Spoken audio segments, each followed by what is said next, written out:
Most people wake up and immediately hand their morning to someone else, the phone, the notifications, the news, other people's opinions, other people's urgency, other people's version of what the world looks like today.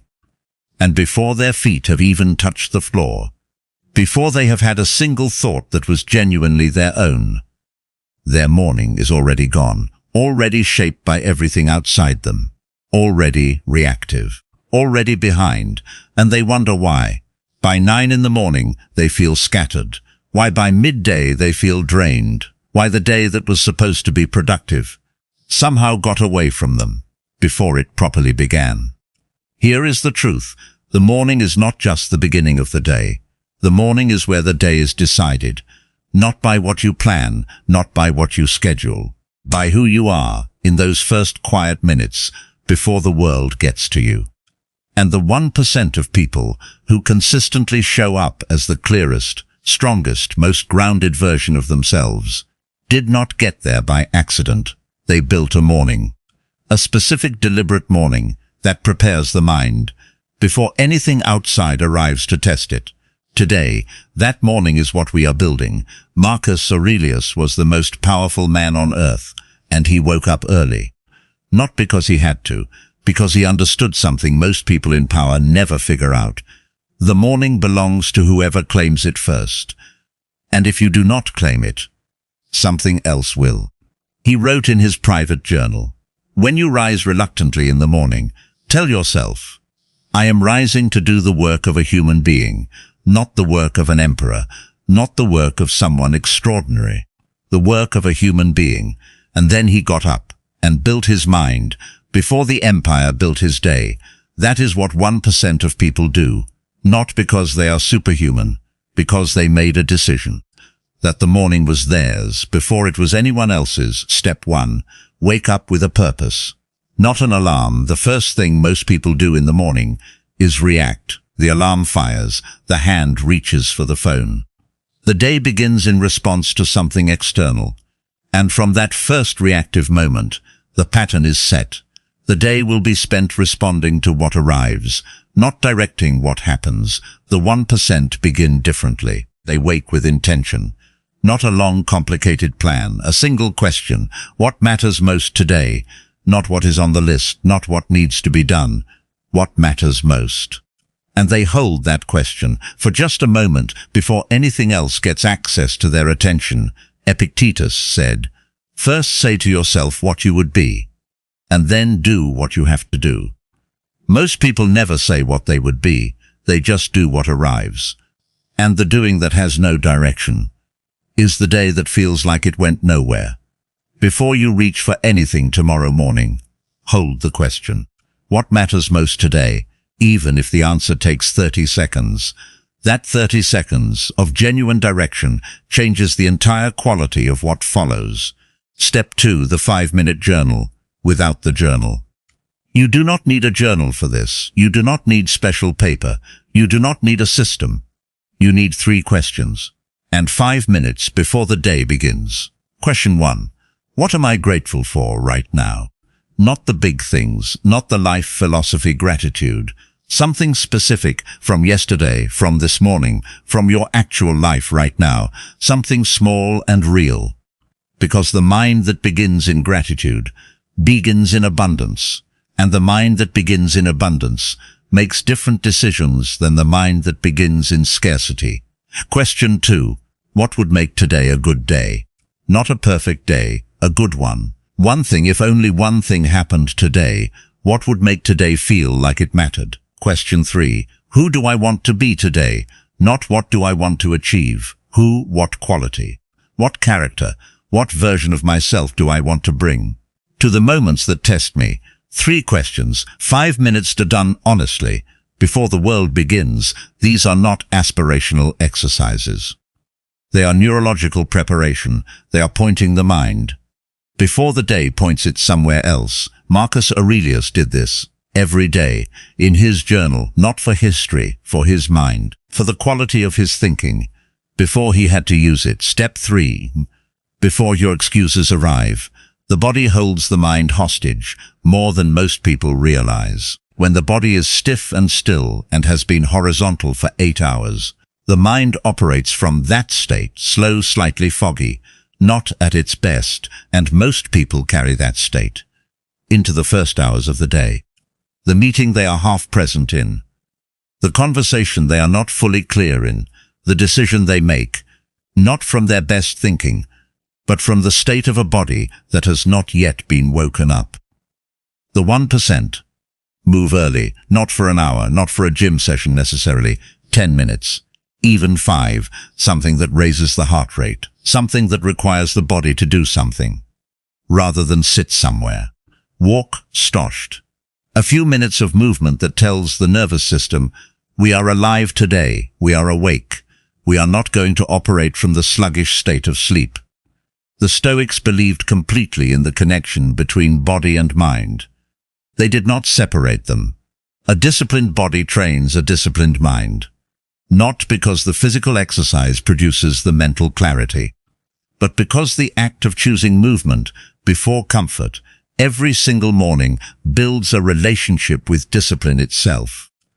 And the person who has that relationship, who chooses hard over comfortable in the first 10 minutes of every day, has already made the most important decision of the day, before anything else has been asked of them. Step 4. Write 1 page of something that challenges you. Not the news, not social media, not anything that was designed to entertain or agitate or capture your attention. Something that makes you think. Something written by someone who understood something about life that you are still working out. 1 page, that is all. Not a chapter, not a book. 1 page, ride slowly, with attention.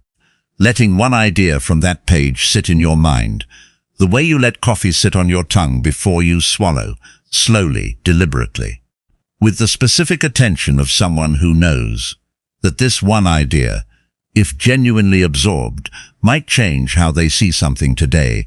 Seneca wrote letters every morning, not because he had to, because the act of engaging deeply with ideas, before the day's practical demands arrived, kept the mind in the habit of depth, of genuine thinking, rather than the reactive surface-level processing that most of the day demands. 1 page every morning before the world. And watch what happens to the quality of your thinking. By the time the world arrives. Step 5. The Stoic Morning Review. This is the step most morning routines miss, and it is the one that makes everything else compound before the day begins. Before you step into it fully, spend 2 minutes on this. Think about what the day will contain, not optimistically, not pessimistically. Realistically, where is this day likely to test me? What situation will probably require patience I might not naturally have? What person might challenge my ability to respond rather than react? What moment might ask something of me that I will not be ready for unless I prepare right now? The Stoics called this premeditatio malorum, the premeditation of obstacles, not pessimism, preparation, and the difference between those two things is enormous. The pessimist thinks about what will go wrong and feels worse. The Stoic thinks about what might go wrong and decides in advance who they will be when it does. That decision, made in the quiet of the morning, before the moment arrives, is the difference between someone who reacts and someone who responds, between someone who is surprised by difficulty and someone who already had an answer ready. Marcus Aurelius did this every morning. He prepared.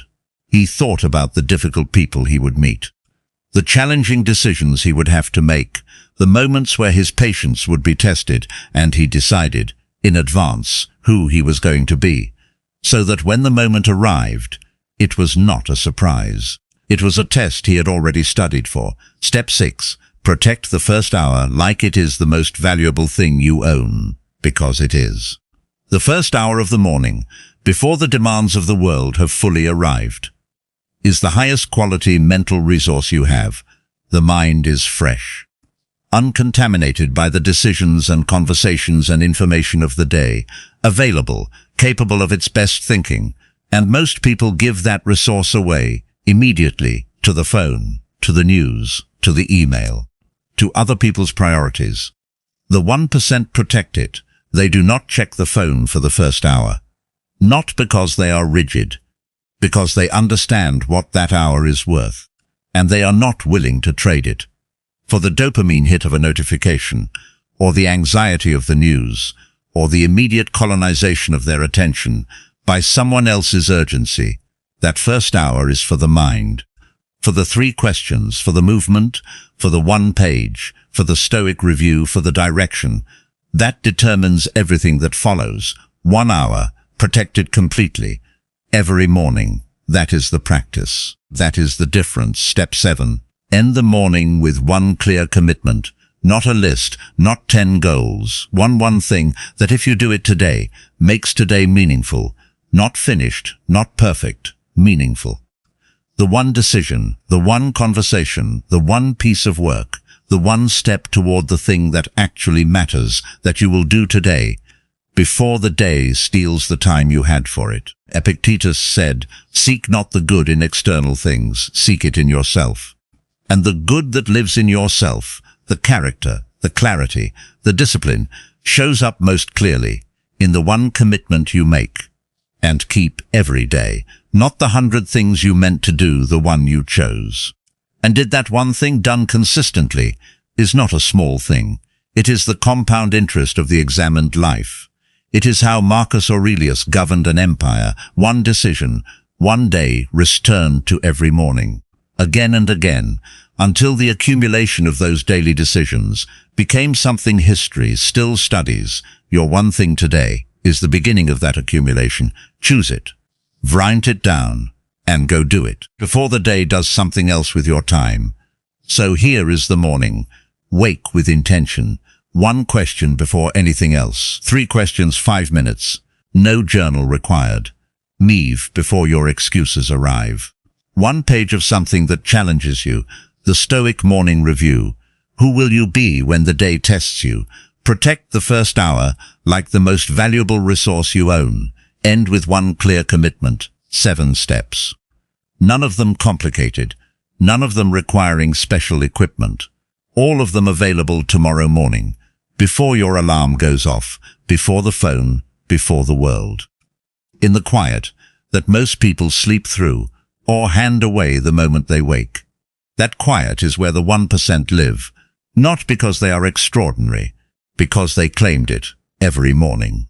Before anything else could, Marcus Aurelius wrote, "You could leave life right now.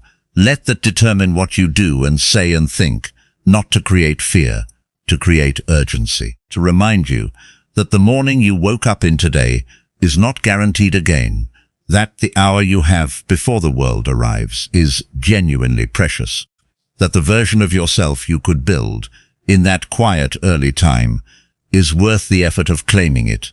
Build it tomorrow, not when things are perfect, not when you have more time, tomorrow, in the quiet. Before anything else, that is where the 1% live, and now you know how to join them. If this gave you something real today, share it with 1 person who needs a better morning than the ones they have been having. Subscribe for new Stoic wisdom every single week.